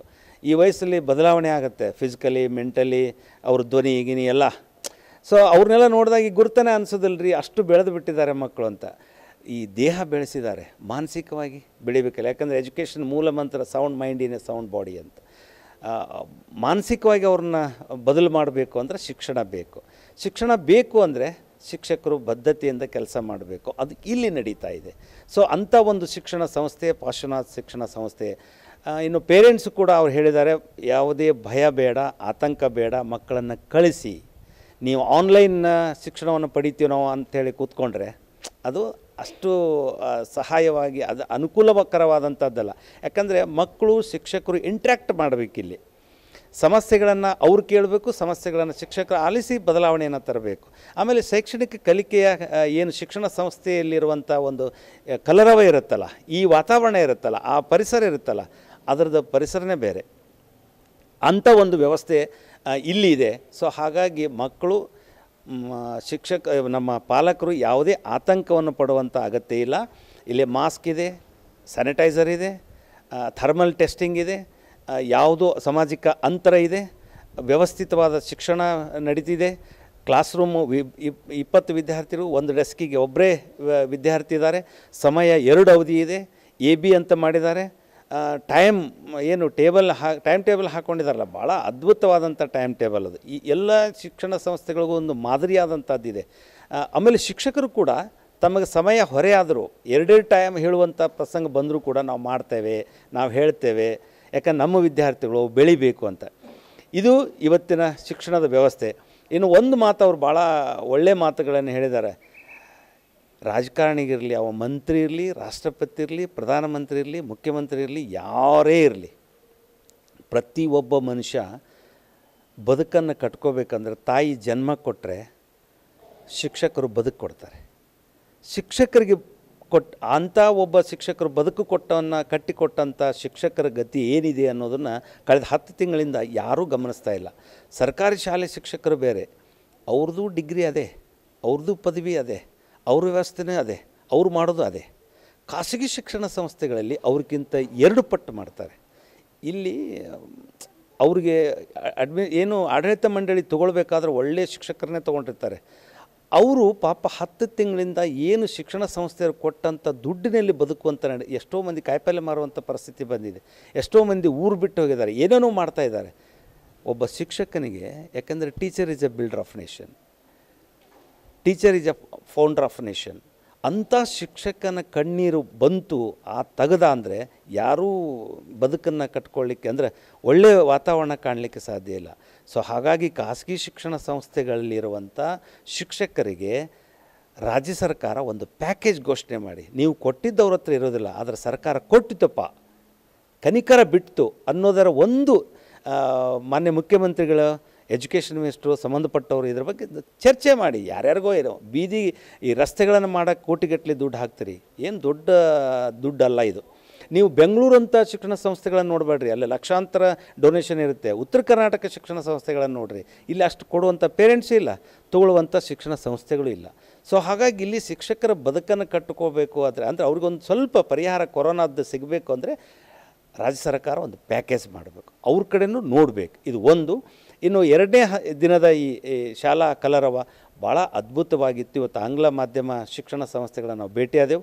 ಅದರಲ್ಲಿ ವಿಶೇಷವಾಗಿ CDO ಜೈನ್ ಮತ್ತು ಪಾರ್ಶ್ವನಾಥ್ ಭಾಳ ಶಿಸ್ತುಬದ್ಧ ಶಿಕ್ಷಣದ ವ್ಯವಸ್ಥೆಯಲ್ಲಿ ಸರ್ಕಾರದ ಮಾರ್ಗಸೂಚಿಯನ್ನು ಪರಿಶುದ್ಧವಾಗಿ ಪ್ರಾಮಾಣಿಕವಾಗಿ ಅನುಸರಿಸುವಂಥ ವ್ಯವಸ್ಥೆಯನ್ನು ನಾವು ಕಂಡಿದ್ದೇವೆ. ಇದರ ಬೆಳವಣಿಗೆ ಮಕ್ಕಳ ಬದುಕಿನಲ್ಲಿ ಬದಲಾವಣೆ ಆಗುತ್ತೆ ಅನ್ನುವಂಥ ಭರವಸೆಯನ್ನು ಹೇಳ್ತಾ ಕ್ಯಾಮ್ರಾಮನ್ ಗಣೇಶ್ ಜೊತೆ ಅನಂತ್ ಕಾರ್ಕಳ, ಸಿಟಿ ಟಿವಿ ಗದಗ.